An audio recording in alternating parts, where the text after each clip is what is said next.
Hello everyone, this is Daughter Darkness, and today I'm going to be talking about Kingdom Hearts, and this is two separate but connected discussion points that I just wanted to go over, having seen a few comments recently that just made me want to hopefully clarify a few things and just kind of talk about this a little. And those two things are this whole topic of floatiness, which is, a fairly hot topic in the Kingdom Hearts fanbase, in the last few years or so, and then difficulty, and basically what constitutes good difficulty and bad difficulty.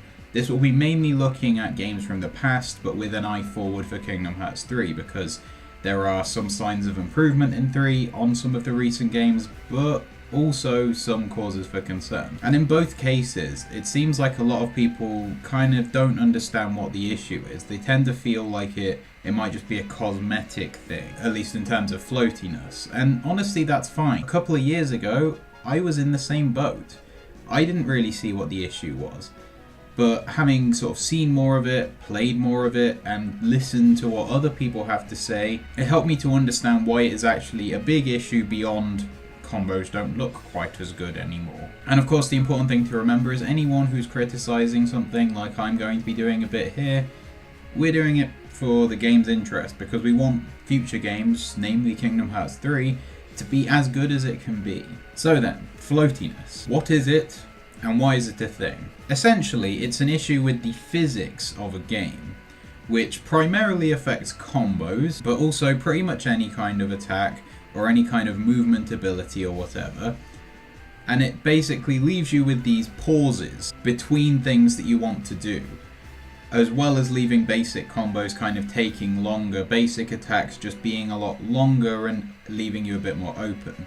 The best way to show this is with a side-by-side comparison, and the best comparison to make is between Kingdom Hearts 1 and Dream Drop Distance, because they're the two clearest examples of this that both use the same character, i.e. Sora. So looking at this, in both cases Sora jumps and attacks, and the attack is the exact same. It is a downward overhead attack. Now in Kingdom Hearts 1, the downward thrust of this attack actually starts to propel Sora towards the ground. So by the time the attack is finished, he's almost already landed.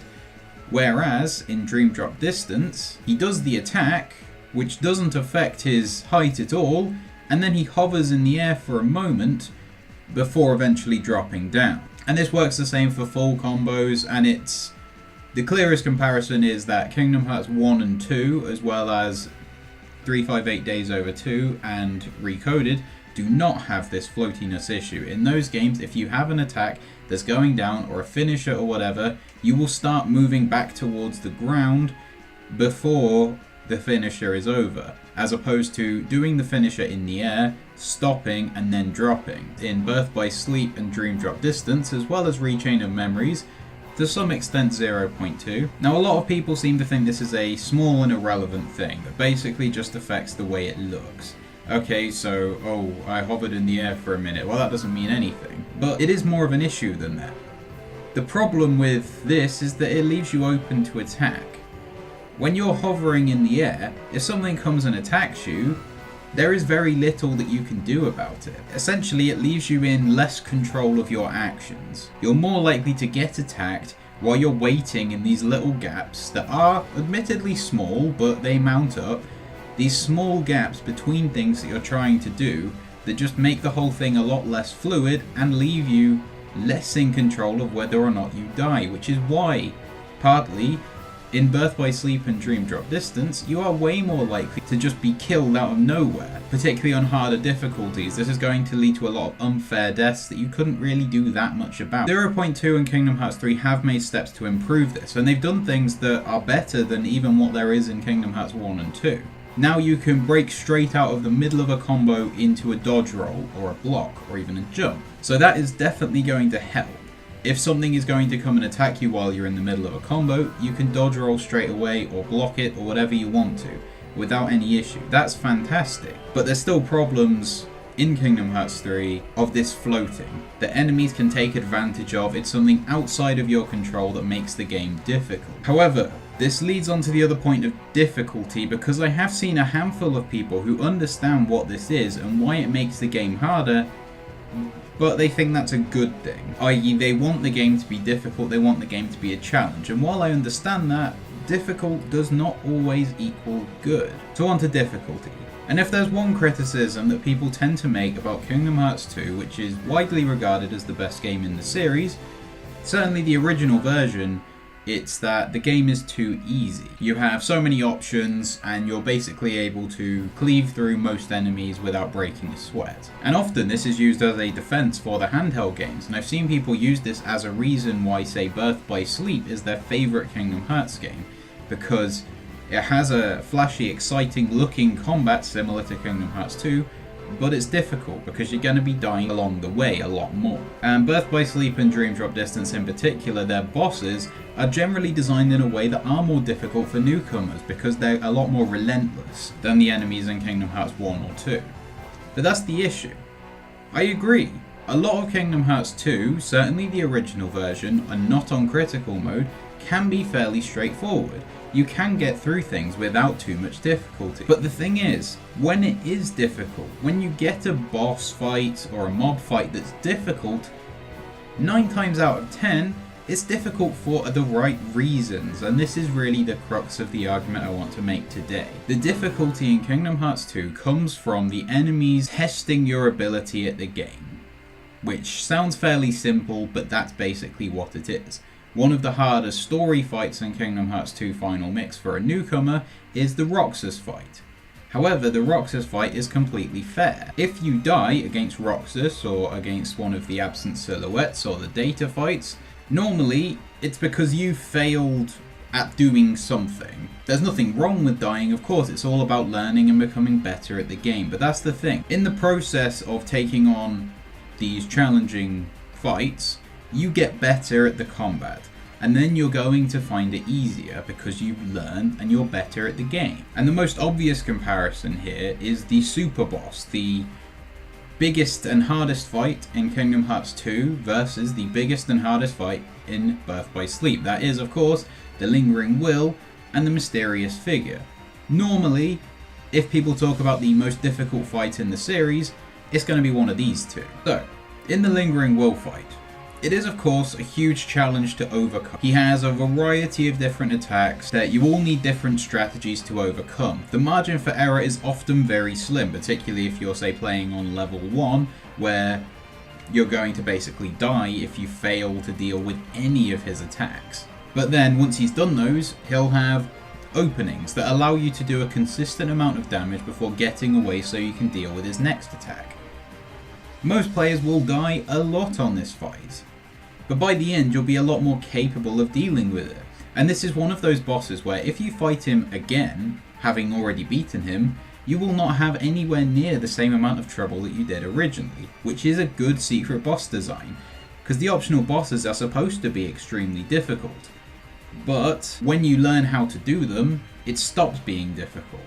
It's difficult because of the challenge of learning, not just for the sake of being difficult. Mysterious Figure, on the other hand, he attacks relentlessly with a bunch of different moves that all require the same thing to deal with. And this is basically invincibility frames, and invincibility frames. This is the only way to survive this fight.